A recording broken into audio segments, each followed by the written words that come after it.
ஒரு காலத்துல அவந்தி தேசத்தை விசாலவர்மன்ங்கிறவ ஆட்சி செஞ்சுட்டு வந்தான். ஒரு நாள் அவரு தன்னோட தேசத்துல யாரும் பிச்சை எடுக்க கூடாது அப்படின்னு முடிவு பண்ணாரு. அதனால தேசத்துல இருந்த பிச்சைக்காரங்க எல்லாரையுமே மாத்தினாரு. ஒருவேளை யாராவது இறக்கப்பட்டு தானம் பண்ணா அவங்க கைகள் வெட்டப்பட்டு கடுமையான தண்டனையும் கிடைக்கும் அப்படின்னு உத்தரவு போட்டு எச்சரிச்சாரு. இது இப்படி இருக்கும்போது மாதவரம் அப்படிங்கிற கிராமத்துல மீனாட்சிங்கிற ஒரு 7 பொண்ணு இருந்தா. ஒரு நாள் மதிய வேளையில மீனாட்சி சமையல் செஞ்சுக்கிட்டு இருக்கும்போது ஒரு முனிவர் அங்க வந்து மீனாட்சியோட வீட்டு வாசல்ல மயங்கி விழுந்துட்டாரு.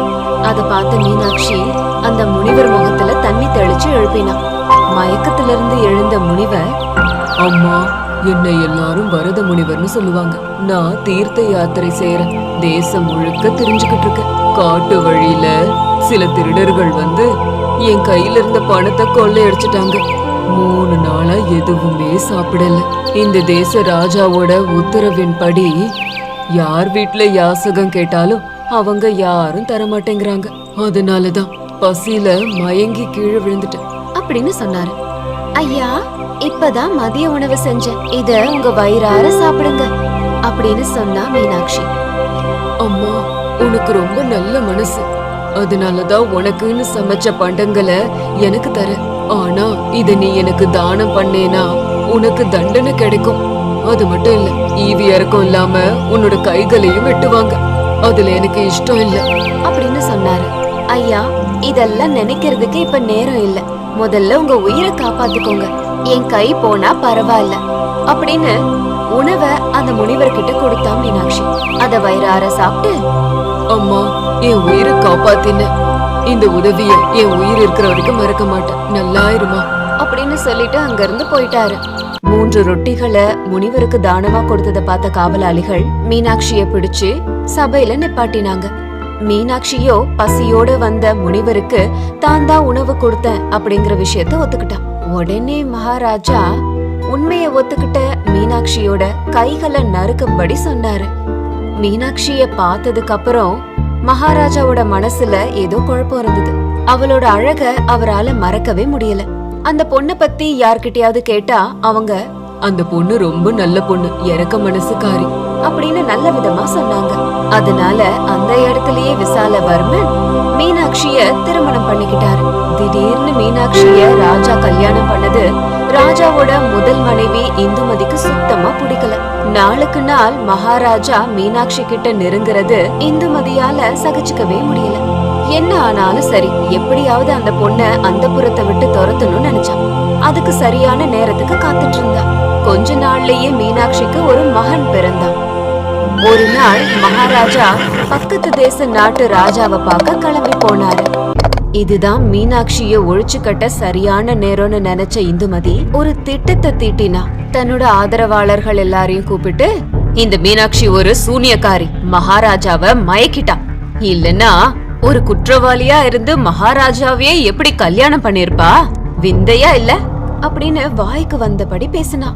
இந்துமதியோட பேச்ச நம்பின ராஜமாதா மீனாட்சிய இந்த நாட்டை விட்டே துரத்த உத்தரவிட்டாங்க. காவலாளிகள் சின்ன குழந்தையோட மீனாட்சிய தூரமா கொண்டு போய் விட்டுட்டாங்க. எதுவும் செய்ய முடியாம நின்னுட்டு இருந்த மீனாட்சி ஒரு குளத்துக்கு பக்கத்துல உட்கார்ந்து அழுதுகிட்டு இருந்தா. கொஞ்ச நேரத்துக்கெல்லாம் குழந்தை பசியில அழ ஆரம்பிச்சிடுச்சு. மீனாட்சிக்கு என்ன செய்யறதுனே தெரியல. குறைஞ்சது தண்ணியாவது குடிக்கலான்னு சொல்லி குழந்தையோட தண்ணீர்ல இறங்கி தண்ணி குடிக்கலான்னு போகும்போது குழந்தைய தண்ணில போட்டுட்டா. இந்த வருத்தமும் தாங்க முடியாத மீனாட்சிக்கு இதயமே வெடிச்சிரும் போல இருந்தது. இந்த நேரத்துல அங்க அந்த முனிவர் வந்தாரு. அம்மா, எதுக்காக இப்படி அழுதுகிட்டு இருக்க? என்னாச்சு அப்படின்னு கேட்டாரு. ஐயா, என் குழந்தை தண்ணில போயிட்டான் அப்படின்னு அழுதுகிட்டே சொன்னா மீனாட்சி. அம்மா, அன்னைக்கு நீ எனக்கு உணவு கொடுத்து என் உயிரை நீ காப்பாத்தின. அதுக்கு பிரதிபலனா உனக்கு உதவி செய்யற நேரம் வந்திருக்கு. நான் பல வருடங்களா கடுமையான தவம் இருந்து சில சக்திகளை அடைஞ்சிருக்கேன். அத நான் இப்ப பயன்படுத்த போறேன் அப்படின்னு சொன்னாரு. சுவாமி, உங்களோட சக்திகள் எல்லாத்தையும் மக்களை காப்பாத்த பயன்படுத்துங்க அப்படின்னு சொன்னா. இவ்ளோ கஷ்டமான நேரத்துல கூட தனக்காக சக்திய பயன்படுத்துங்கன்னு கேட்காத மீனாட்சிய பார்த்து பெருமைப்பட்டாரு. அம்மா, இந்த உலகத்துல உன்ன மாதிரி மனிதர்கள் ரொம்ப குறைவா இருக்காங்க. அன்னைக்கு நீ எனக்கு 3 ரொட்டிகளை கொடுத்த, அதனால நான் உனக்கு 3 வரங்களை தரேன் அப்படின்னு சொன்னாரு சாது. ஐயா, முதல்ல என் குழந்தைய காப்பாத்துங்க அப்படின்னு கேட்டான். உடனே முனிவர் ஏதோ மந்திரங்களை போட்டாரு. உடனே தண்ணிக்குள்ள இருந்த குழந்தை மீனாட்சியோட கைகளை வந்து சேர்ந்தது. குழந்தை கைய வந்து சேர்ந்ததும் மீனாட்சி சந்தோஷப்பட்டா. இன்னும் 2 வரங்கள் இருக்கு, கேளு அப்படின்னு சொன்னாரு சாது. சுவாமி, இனிமே எனக்கு எதுவுமே வேண்டாம். உங்களோட உதவியை நான் இந்த ஜென்மத்துல மறக்க மாட்டேன் அப்படின்னு சொன்னா மீனாட்சி. சுவாமி அதோட விடாம மீனாட்சியோட வெட்டப்பட்ட கைய திரும்பவும் வரவழைச்சாரு. அந்த நேரத்துல பக்கத்து ஊருக்கு போயிருந்த மகாராஜா திரும்பவும் வந்தாரு. மீனாட்சியும் குழந்தையும் அங்க இருந்ததை பார்த்து ஆச்சரியப்பட்டாரு. நடந்த எல்லாத்தையும் தெரிஞ்சுக்கிட்டாரு. இப்படிப்பட்ட குற்றத்தை இழைத்த இந்துமதிக்கு கடுமையான தண்டனை கொடுத்தாரு. அதுக்கப்புறமா மீனாட்சியையும் குழந்தையையும் மகாராஜா சந்தோஷமா பார்த்து. If you enjoyed this story, please like and subscribe our channel and press the bell icon to get future updates.